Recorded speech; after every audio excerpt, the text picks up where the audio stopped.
Hello दोस्तों, आज के वीडियो में हम बात करने वाले हैं कि वैद्युत आवेश क्या होता है, वैद्युत आवेश कितने प्रकार के होते हैं, किस प्रकार से किसी वस्तु के ऊपर आवेश आ जाता है। और आज का हमारा टॉपिक क्लास 12 के भौतिक विज्ञान पे आधारित होने वाला है, जहां पे हम बात करने वाले चैप्टर नंबर 1 पे, जिसके अंदर बहुत सारे क्वेश्चन आपके वैद्युत आवेश से संबंधित पूछे जाते हैं। तो आज के वीडियो में हम डिटेल से समझेंगे कि वैद्युत आवेश क्या होता है और इसका क्या मतलब होता है। और आज से हम एक कोर्स सीरीज चालू करने वाले हैं जो कि आपके क्लास 12 की भौतिक विज्ञान पे आधारित होने वाली है। और यहाँ पे आपको वीडियो रेगुलर मिलते रहेंगे, इसलिए यदि अभी तक आपने हमारे चैनल को सब्सक्राइब नहीं किया तो प्लीज़ सब्सक्राइब करें, साथ हम बेल आइकन को प्रेस करें। तो बिना देर किए करते हैं आज का वीडियो स्टार्ट। तो देखते हैं कि सबसे पहले आवेश क्या होता है। आवेश के विषय में पुराने समय में लोगों ने कैसे सोचना शुरू किया, कैसे आवेश के विषय में लोगों ने जानना शुरू किया। तो यदि बात किया जाए आवेश की, तो ईसा मसीह के लगभग 600 वर्ष पूर्व जन्म से, अर्थात ईसा मसीह का जब जन्म हुआ था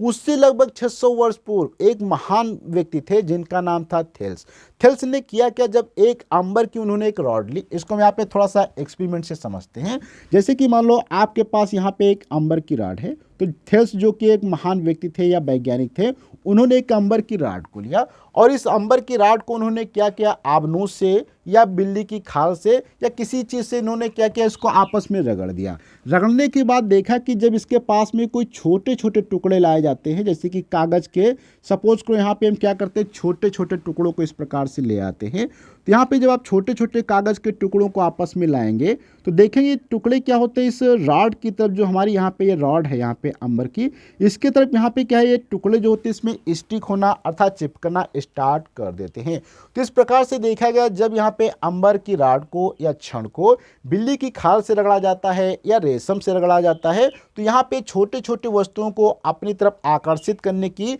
इनके अंदर एक क्षमता आ जाती है या इसके अंदर एक गुण आ जाता है। तो इस प्रकार से ये घटना काफ़ी समय तक चलती रही और इसके विषय में लोगों ने बिल्कुल भी नहीं सोचा और ये चीज़ लगभग 2000 वर्ष तक इसी प्रकार से चलती रही और इस पर किसी ने और भी ज़्यादा कोई कार्य नहीं किया। काफ़ी समय गुजरने के बाद लगभग 1600 ईस्वी में एलिजाबेथ के डॉक्टर, जिनका नाम था गिलबर्ट, उन्होंने फिर से एक्सपेरिमेंट किया इसी विषय में और उन्होंने कहा जिस प्रकार से अंबर की छड़ छोटे छोटे चीज़ों को आकर्षित करना स्टार्ट कर देती है, उसी प्रकार से चाहे आपका शीशा हो, चमड़ा हो, गंधक हो, एबोनाइट हो, और भी बहुत सारी वस्तुएं ऐसी हैं जिनको यदि किसी दूसरी वस्तु से आपस में रगड़ा जाता है तो उनके अंदर भी छोटी छोटी वस्तुओं को आकर्षित करने का गुण आ जाता है। तो अभी तक तो हमने देखा कि जब किसी वस्तु को किसी दूसरी वस्तु से आपस में रगड़ते हैं तो उसके अंदर छोटी छोटी वस्तुओं को आपस में आकर्षित करने का गुण आ जाता है। इस विषय में काफ़ी वैज्ञानिकों ने या काफ़ी लोगों ने एक्सपेरिमेंट भी करके देखा था, लेकिन किसी ने ये नहीं बताया कि ऐसी क्या घटना हो रही जिस कारण से ये वस्तुओं को आपस में आकर्षित करने लगती हैं। तो इसके विषय में 1646 में सर थॉमस ब्राउन ने इस अज्ञात घटना को या इस अज्ञात कारण को बताया कि जब घर्षण के द्वारा दो वस्तुओं को आपस में रगड़ा जाता है तो इनके अंदर एक गुण आ जाता है जिसको विद्युत या इलेक्ट्रिसिटी का नाम दिया जाता है। और इलेक्ट्रिसिटी वो गुण होता है जिसके अंदर वो दूसरी वस्तुओं को आपस में आकर्षित करने लगती हैं। अर्थात तो जब एक वस्तु को दूसरी वस्तु से आपस में रगड़ा जाता है तो एक वस्तु से दूसरी वस्तु में कुछ आवेश का इधर से उधर ट्रांसफर होता है या आवेश का स्थानांतरण होता है, जिस कारण से वे वस्तुएं दूसरी वस्तुओं को आकर्षित करने लगती हैं या प्रतिकर्षित करने लगती है। तो ये जो सबसे पहले सर थॉमस ब्राउन ने 1646 में बताया था कि वस्तुओं के अंदर एक गुण आ जाता है जब आपस में रगड़ा जाता है, उसको हम कहते हैं आवेश। तो यहाँ तक कि थोड़ी सी चीज़ों को हमने समझा कि आवेश क्या होता है और किस प्रकार से आवेश एक वस्तु पे आ जाता है। अब यहाँ पे हम थोड़ा सा समझते हैं कि आवेश जो है दो प्रकार के क्यों होते हैं और इसको कैसे समझ सकते हैं कि आवेश दो ही प्रकार के होते हैं, अर्थात तो धन आवेश और ऋण आवेश क्या होते हैं, इसका मतलब क्या होता है। इसको हम थोड़ा सा यहाँ पे एक्सपेरिमेंट की सहायता से समझने की कोशिश करते हैं। सपोज करो या मानो कि आपके पास दो कांच की छड़ है, आपको दो कांच की छड़ को लेना है और इन दोनों कांच की छड़ों को आपस में रेशम से रगड़ना है। अर्थात तो सपोज करो कि आपके पास एक कांच की छड़ है जिसको आपने क्या है, रेशम से रगड़ लिया है। रेशम से रगड़ने के बाद आपको यहाँ पे क्या करना है, इस कांच की छड़ को यहाँ पे लटका देना है। जैसे यहाँ पे आप इस कांच की छड़ को लटका देंगे तो ये हमारी, सपोज करो कि ये कांच की छड़ हमारी ए हो जाती है।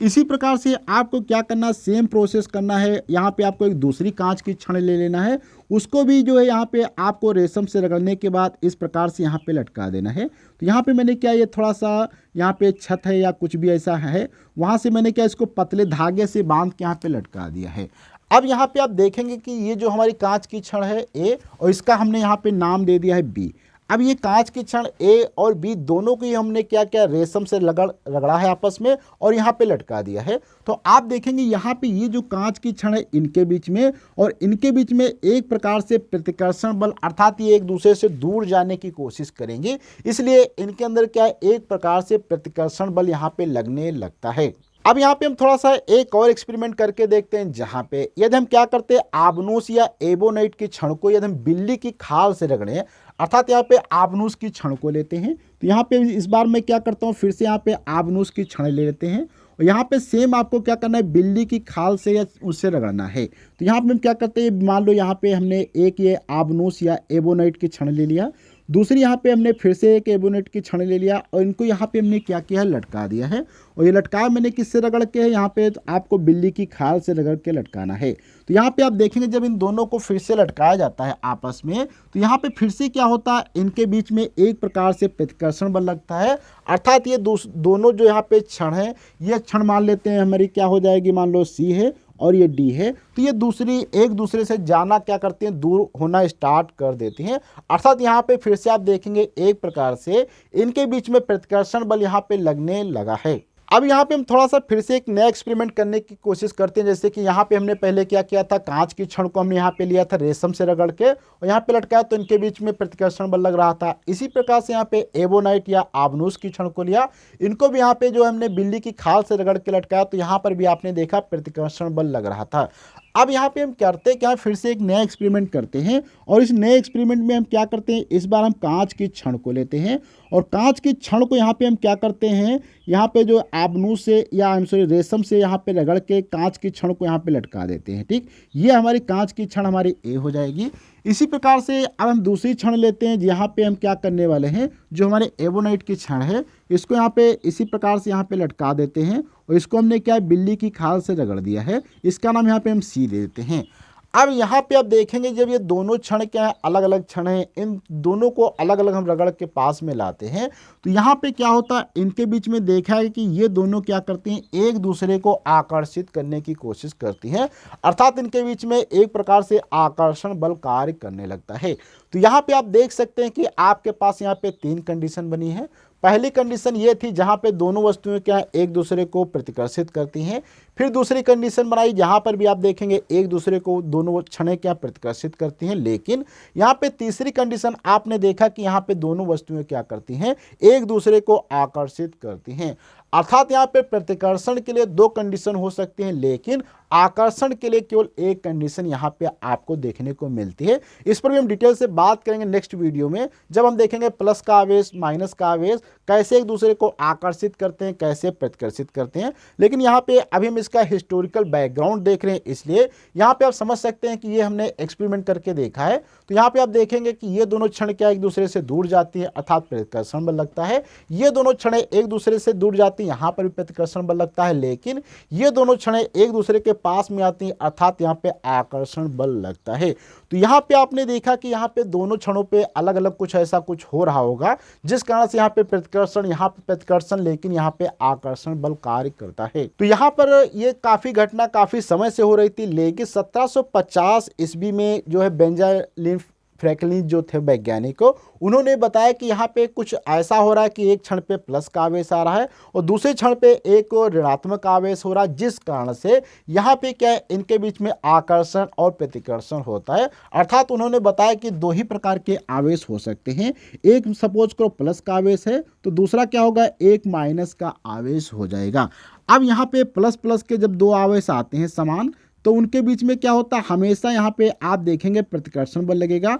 या दो हमेशा अगर माइनस के आवेश हैं तो भी यहाँ पे प्रतिकर्षण बल लगेगा। लेकिन अगर दोनों आवेश क्या है विपरीत हैं तो उनके बीच में हमेशा क्या होता है, आकर्षण बल लग रहा है। तो अभी तक हमें यहाँ तक नहीं पता है कि किस पे जो है प्लस का आया है, किस पे माइनस का आवेश आया है, लेकिन इतना तो मालूम हो चुका है कि हाँ किसी पे एक प्लस होगा तो किसी पे माइनस होगा, जिस कारण से यहाँ पे प्रतिकर्षण या आकर्षण बल कार्य कर रहा है। अब यहाँ पे हम थोड़ा सा समझते हैं, एक चार्ट यहाँ पे आप देख सकते हैं जिसके अंदर यहाँ पे मैंने कुछ वस्तुओं को इस प्रकार से सीक्वेंस में रखा है, जिसमें क्या है, जैसे कि बिल्ली की खाल है, फलालेन है, कांच है, रुई है, रेशम है, लकड़ी है, अर्थात यहाँ पे टोटल यहाँ पे मैंने क्या है 12 चीज़ों को लिया है। अब यहाँ पे आप कोई भी दो चीज़ें ले लेते हैं, चाहे आप यहाँ पे मान लो बिल्ली की खाल लेते हैं, उसके आप फलालेन लेते हैं, या बिल्ली की खाल लेते हैं फिर आप कांच लेते हैं, कोई भी दो वस्तुओं को लेते हैं और यदि आप उनमें से दोनों वस्तुओं को आपस में रगड़ते हैं तो उसमें आपको देखने को मिलेगा कि यदि किसी वस्तु को उसके ऊपर वाली किसी भी वस्तु से रगड़ा जाएगा तो उसमें क्या होगा, ऋण आवेश आएगा। यदि किसी वस्तु को उसके नीचे वाली किसी वस्तु से रगड़ा जाएगा तो उसमें क्या होगा, धनात्मक आवेश आएगा। कहने का मतलब यहाँ पे ये है कि मान लो कि यहाँ पे हम तीसरे नंबर पे वाली क्या करते हैं, कांच ले लेते हैं, ठीक, ये हमारी क्या हो जाएगी,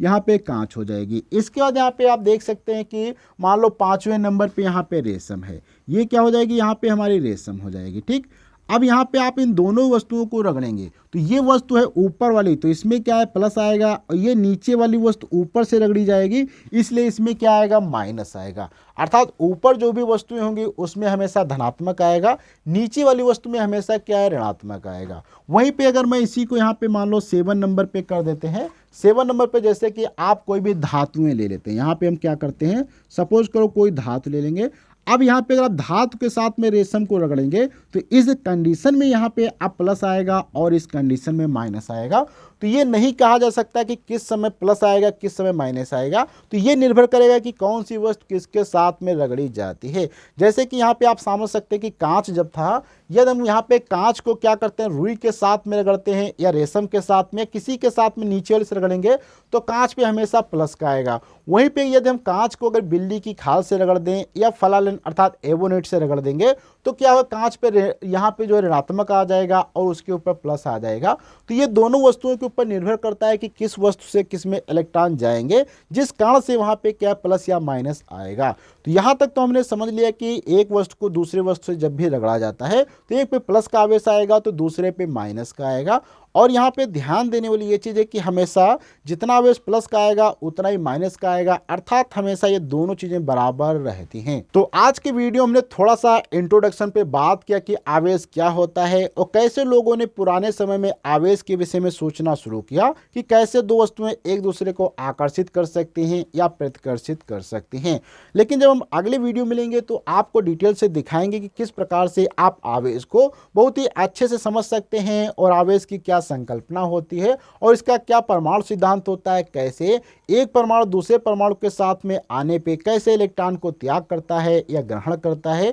क्या इलेक्ट्रॉन ही स्थानांतरित हो सकते हैं, प्रोटॉन नहीं होते हैं, प्रोटॉन के स्थानांतरण से क्या समस्याएं आती हैं, इस पर भी हम बात करेंगे और भी काफ़ी चीज़ों पे बात करेंगे। आज का वीडियो थोड़ा सा इंट्रोडक्टरी वीडियो था जो कि काफ़ी ज़्यादा इम्पोर्टेंट आपके एग्जाम या पॉइंट ऑफ व्यू से नहीं था, केवल ये इन्फॉर्मेटिव पॉइंट ऑफ व्यू से काफ़ी इंपॉर्टेंट था क्योंकि हमने थोड़ा सा यहाँ पे चार्ज के विषय में इंट्रोडक्शन पे बात किया है। अगले वीडियो मिलेंगे तो बहुत सारे ऐसे इंपॉर्टेंट पॉइंट पे बात करेंगे जिस पे आपके डायरेक्ट क्वेश्चन भी आपके एग्जाम के अंदर पूछे जाते हैं। तो अगले वीडियो मिलेंगे, जब तक के लिए धन्यवाद।